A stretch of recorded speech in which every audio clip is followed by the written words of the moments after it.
Welcome to the Vision Room podcast, where we talk about eye health and how it shapes the way we see and experience the world around us. I'm your host, Heather Sutty, and in this series, we meet visionaries in their chosen fields. Today's guest is Sarah Purser, a film and TV executive producer with a career spanning film, theatre and television. She's worked with some of the biggest names in the industry and is currently developing Wax Fruit, a project that's already attracting global interest. She's a natural-born storyteller, known for bringing projects to life and for spotting what will connect with audiences. Today, we'll talk about storytelling, building projects from the ground up, and how the way we see, both creatively and physically, shapes the stories we tell.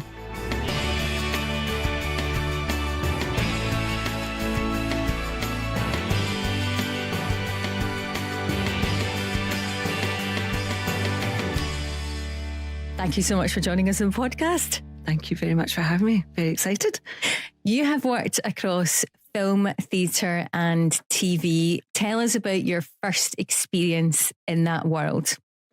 Well, the first experience in that world was when I had a job as a featured extra on a TV show a long time ago with Billy Connolly and Ashley Jensen, called Down Among the Big Boys. And my photograph was found in a drawer in the BBC, and I was working as a waitress at that time in the cul-de-sac in Glasgow, and I got a call saying, would you come in for an audition? So I came in and I got this little part as a featured extra, and that kind of got me the bug of working in the TV, film and theatre industries. So always loved it. Didn't really want to act, but that kind of got me in the door. And did you study at all to get your foot in the door? I did study. I got into drama school, which was quite an achievement because it's very competitive in London, and got kicked out after 1 year because it wasn't very good. So all parties were quite happy with when that one finished. And I came back to Glasgow, and then really what was the formative thing was then I worked in restaurants for a couple of years, and then I went to university as a mature student of 23, and I studied Scottish literature, and that was really what got me excited about all things creative. Do you come from a creative family? I do. Both my parents were composers and writers, so there was always somebody making and doing something. I didn't necessarily think that would be what I would do, but I guess it was just always around us. So we were lucky in that sense, very fortunate. How on earth did you find out there was a course on Scottish literature? Because when I was a student, I thought all you could do is study things like marketing or biology or... Well, it was... I went initially to study English literature, and it was at Strathclyde University. And you had to pick 5 subjects in your first year. And I just sort of chose a kind of eclectic mix. Sometimes one was chosen so that I could get a Friday off, because there are no lectures on a Friday. Yeah. But when I started the English literature course, there was a side course offered in Scottish literature, and I did that, and I had a really incredible tutor who was quite transformative in my life, really, and opened a door to a whole world of amazing stories and a rich Scottish culture that inspired me. Now, I want to talk to you about Wax Fruit. So Okay. for anyone who has never heard of Wax Fruit, can you describe what it is? Well, Wax Fruit, I would say, is a giant, big, juicy family saga set in Victorian Scotland. It's about a family of sexy farmers from Ayrshire who make it big in the city of Glasgow when Glasgow was second city of the empire. It's the most extraordinary backdrop in Scotland's history. And the family that we follow, they're the nouveau riche on the make. And they kind of embody the spirit and ambition and intelligence and ingenuity of Scotland and Glasgow in that period in its history. So it's a great big family saga set in the most incredible city in its heyday when it was literally inventing the modern world. It's based around a book by a Scottish author called Guy McCrone. Guy McCrone, first published in 1947. That is right.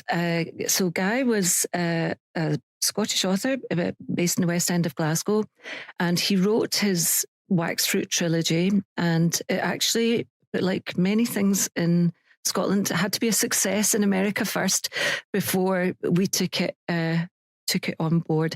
So it was a bestseller in the United States, selling over 1 million copies. It was translated into 5 languages, and then it became an international bestseller. So that's what it's based on.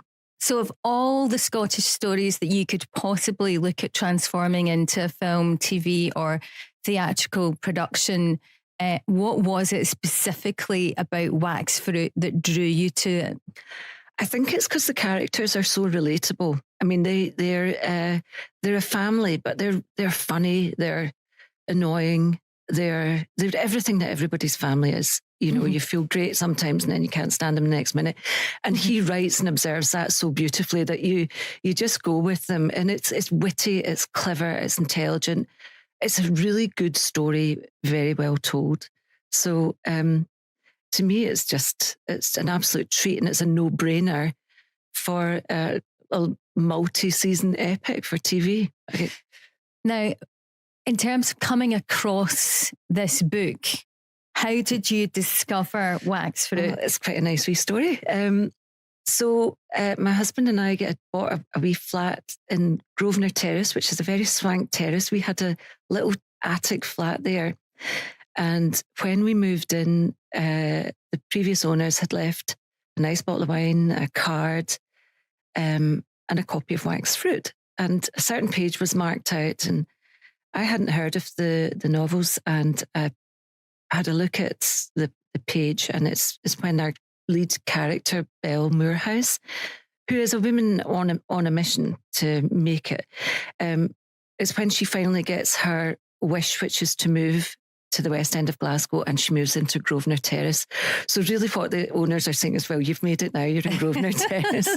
So it was really nice. But there's another nice little side to this story, which is that I have a very nice relationship with my father. We often talk about literature, and I said to him, well, Dad, have you read these books by Guy McCrone? I can't believe you haven't mentioned it. They're set in Glasgow and they're beautifully written. He said, I've told you about them many times. You obviously weren't listening, but it turns out that Guy McCrone was my dad's godfather. So I had taken out an option on these books to turn them into a TV series before I realised that there was such a lovely, close family connection. So, of course, I have to do it now, and I have to deliver, and I have to do it well, and I have to honour Guy McCrone without disgracing the family name. So, how serendipitous. It almost feels like you were born to do this. Well, I'm stuck with it because I've done so much work on it, and I've got so many amazing people behind me. I've got an army behind me wanting to get this over the line for so many reasons that I'm a bit like a missionary now. Just everywhere I go, it's like, are you with me? Join the gang. So I don't know if I was born to do it. I'm certainly doing it now, and I will not stop until I get it done. When it comes to making a film or a TV version based on a story of, whether it's books or a script that's been written, how hard is it to get it commissioned, particularly when this is a story that's set in Victorian Glasgow? How hard is it? It's incredibly hard. I mean, even for really established companies with, a lot of clout behind them and a track record, period drama is difficult because it's expensive. That's why you keep seeing the same Jane Austens again, because everybody knows they're a sort of tried and tested, stories that people will watch. But so they're very afraid and risk averse of new material set in new places with new characters. That also is its USP. Mm-hmm.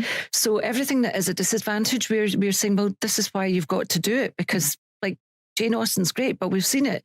Let's do something else now and come and see another world and meet new people and go on a new journey. So it's very hard. It's expensive. It's, and also while I have many strong links in the industry, and a track record in all sorts of fields in the industry, I don't have a track record of having delivered a show of this size.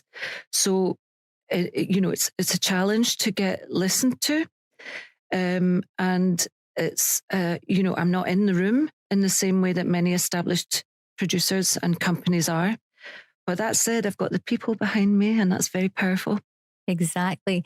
Tell us about the teaser trailer that you shot at Homewood House, which, if I'm right in saying, Glasgow is very much a star of this show. Yes, I always say that. We've got a huge ensemble cast. We've got amazing actors on board who are right behind this, not just for their own careers. They really believe in it for Glasgow and for Scotland. We've got a pretty much across the board Scottish cast and Scottish creatives to the highest level, which is quite unusual to, often it gets outsourced. So it's really nice that it's led by Scottish people in the whole. Not to say we're not inclusive and welcoming of anyone, but, it's a Scottish story. But I always say to this cast, when everyone has a number on the call sheet, and it can be quite a tricky business as a producer deciding who gets what number when you've got a roll call of A-list stars.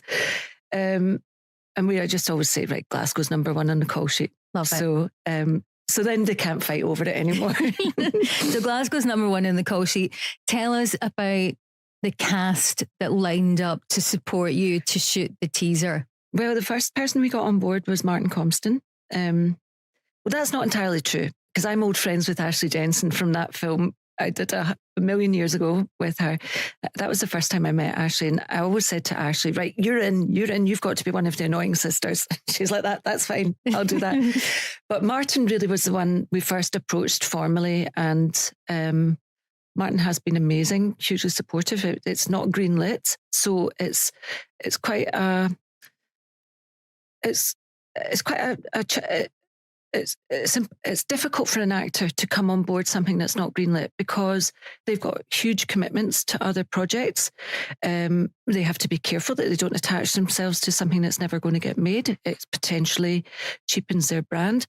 So when somebody gives you their support and puts a leap of faith into a project that isn't greenlit, it's huge for us. We're hugely appreciative of that and mindful to be careful of them having given that support. And now we have to make sure we deliver for them to be worthy of it. So Martin came on first. What attracted people really is, we're good at saying, okay, this is going to be great. But at the end of the day, the material has to be good. And the content is great. The original source material is fantastic. We've brought brilliant writers on board. So the script is fantastic. We've got artists on board. We've got the A-list of across the board behind the scenes talent. So we will deliver something that is nothing less than excellent. So that's why people come over and above the source material and a will to bring to life a truly Scottish epic that spans seasons, that is at the heart and soul of our city and country. So also, from memory, Elaine C. Smith supporting it? We've got Elaine C. Smith, we have Ashley Jensen, we have Shirley Henderson, we have Bill Patterson, we have Frankie Corio, who was the breakthrough star from After Sun. We've got... Bill Patterson? We've got Billy P, we've got Dougray Scott, we've got Richard Rankin, we've got Tony Curran, we've got... it's the who's who of who's who. It's the who's who. And basically anyone we've asked, we've got. Part of my starting point has been like, who do we know? Let's give them a ring and see if they're in, because they're all talented. Yeah. Myself and some of our co-producers we're of a certain age, so it's a small world in the Scottish film world. So we've worked with a lot of people, so we can pick up the phone and say, right, what do you want? Do you want to take a look at this? And people love it, so they come on board. Simple Minds, tell me about the connection with them. there was no connection. I mean, I managed to get to someone who gave me a help to get to their manager. And the reason I wanted to approach Simple Minds is that in the 80s, Glasgow, 1870s to Victorian Scotland is a audacious, ambitious, bold period in the history of the city. And the 80s, which I kind of grew up in, was a similarly audacious period creatively in our, it was ballsy. And so we want a soundtrack that has integrity in terms of it's going to be a sweeping score. It's going to have music that relates to the period. We'll have Ceilidh, we'll have a bit of, music hall, we'll have everything. But I wanted to bring in 80s Scottish bands because they sing about Glasgow. The sound epitomizes the feeling of Glasgow in that audacious period. They're sentimental as well about the city, like we all are. Mm-hmm. And the one song that always struck for me was Waterfront with Simple Minds, because it's down to the waterfront, come in, come out of the rain. That's what we want to be saying with this show. Come on, let's, and I'm not going to do any of the more, I'm not going to sing it. But so that was the kind of theme tune for me. So I wanted to get in touch with them. I knew that we could, anyone can pay to use their music. That's not the issue. I didn't want to pay them to use the music. I wanted to get them behind because, as a, again, part of this, bringing the people behind anyone in the city who thinks it's a good idea, who can help us. And that is anyone. I mean, we don't just want, famous people or influential people. Anyone can come on board. And we're doing that already. We're involving hundreds of people and giving them back, hopefully, as much as they're giving us. But so I wanted to get them on board in a bigger way. And so I got in touch with their manager and they showed them the materials and they said, right, we're in. Yay. Now, this isn't Bridgerton. It's not Downton Abbey, both of which people love. You've used one of the kind of easy ways of describing it. Someone once said to me, you need to be able to describe your show in 2 words so you can shout it across the street at a workman and they'll know what you mean. Yeah. And so if I have to do that, I say it's Bridgerton and Tartan, because, Bridgerton's a hugely fun, successful period drama, which we think this could be, but it's in Tartan. But sorry, carry on. No, I was just going to say, I just wanted to ask you about the aesthetics, because it's not period drama a la Bridgerton. The styling is very much, from what I've seen, Vivienne Westwood meets the Glasgow Boys. So it's Absolutely. modern. It's modern. But it has basically, the Glasgow Boys, as you know, and many people listening will know, of course, they're a school of quite out there Scottish painters. They were leading a lot of the style of painting in that period in the 1870s. A lot of their stuff is quite romantic and beautiful and soft. So we want to noise that up a bit. We want to keep that beauty and that romance, but we want to inject a bit of Vivienne Westwood. So, it's Vivienne Westwood meets the Glasgow Boys. But, Glasgow at that time, we're following a family that are very successful, but they live in the West End, so they're making money. It's precarious for them because they don't have money behind them. Mm-hmm. And there's huge political and forces at that time economic forces that could easily knock them off their perch in a heartbeat. They work in the East End. Their money is in, cheese, actually. Much to Belle Moorhouse's embarrassment. She doesn't like saying that out loud. So we live in, we see that world of Victorian Glasgow, which is really, it's horrendous. And at that time, there was no welfare state. So the Victorians who were making the money, at one point, everyone's like, this can't go on. We have to do something about this. So philanthropy was huge. And our family is in that. There's huge contradictions within their world of how they live and who helps them make their mony. So, the social aspect of that is really well covered in Waxfruit. They're not the elite. This is not a upstairs downstairs story. Glaswegians don't have that same class. It's still there, but it's not in the same way. And so the worlds meet, and they move amongst each other. And so you get the grit amongst the glamour. What is your vision board like for this series?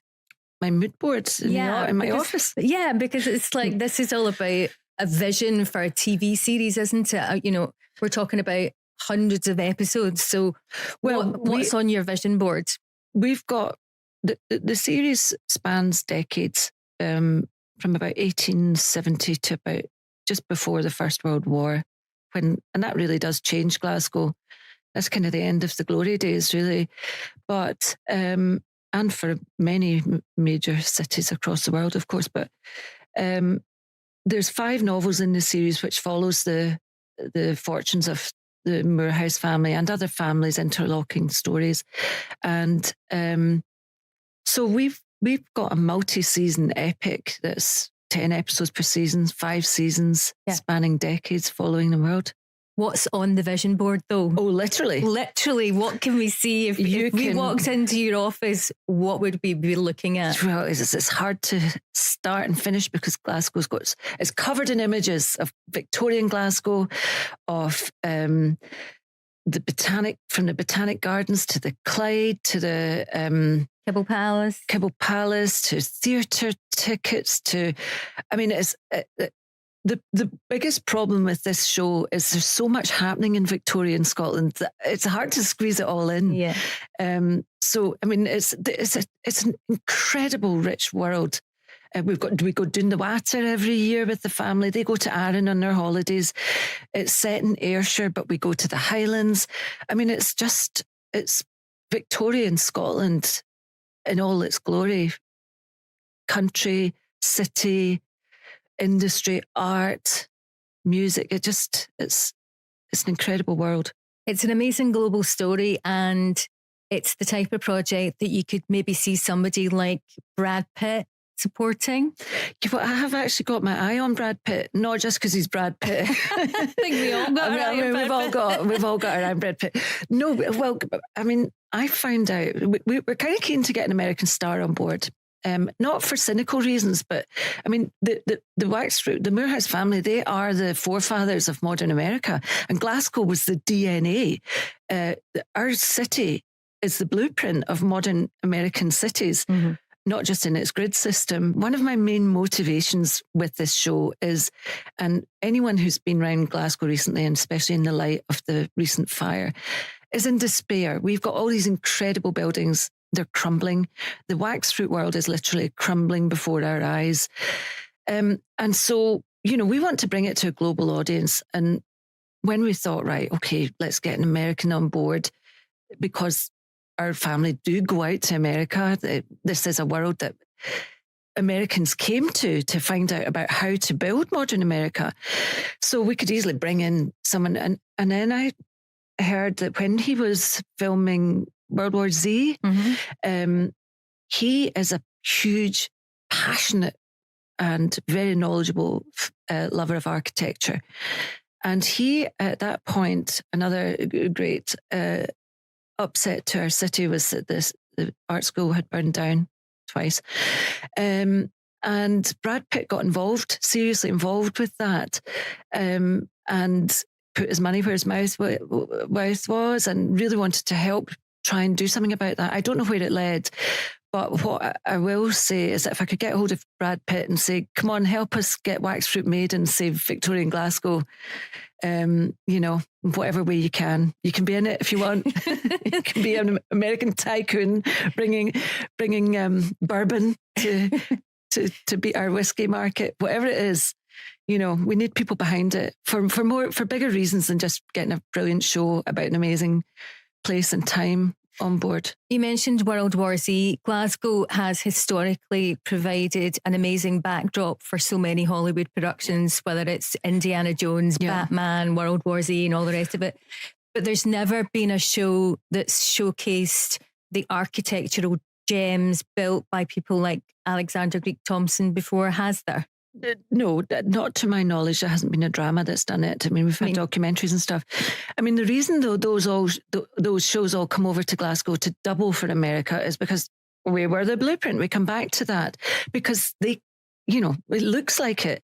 It looks like it because we were the original and best. Well, I mean, Edinburgh might argue, there's an argument to be had there, but I'm certainly going for we were the original, and that's why people came here. But no, this world hasn't been brought to life for its own sake, telling its own story. And Glasgow's story is a phenomenal one. It's my biggest problem is there's so much going on. How do we get it all in? And so, yeah, it would be really great to bring that story to a global audience who I don't doubt would be excited and interested in it. The film business runs in your family, doesn't it? In my in-laws' family, yes. So my father-in-law was one of the original founders of the Scottish film industry. And wait a minute, stop the bus, he was an optician. Was he? That was his profession. Wow. Charlie Gormley was an optician in Rutherglen. And Canvas Lang, that was his profession. Wow. And then actually, it comes back to what you do with a camera. And he became very good friends with Oscar Mazzaroli, who was an incredible photographer. And Bill Gregory's girl, Bill Forsyth. So Bill Forsyth, famous director, and Charlie and Oscar kind of were a triumvirate that essentially started the Scottish film industry. And because it was very much, right, you get a camera and get your brother to come and do this. Tommy's family was, one side was Catholic, one side wasn't, but the Catholic family was like 9 siblings. So just about everyone of them was brought along to do something. So that was, so there's quite a lot of them still work in the industry to this day, yeah. So you mentioned Charlie and you mentioned Tommy. Tommy, just for clarity, Tommy Gormley is your husband? He is, and partner. And Tommy's, he's one of the most successful producers in the world. Glasgow boy, he's worked his backside off, started making the tea and has just worked and now he works on all the big blockbusters. He does all the Mission Impossible films. He does the Star Wars franchise, the Star Trek. Now he's the king of Sonic now.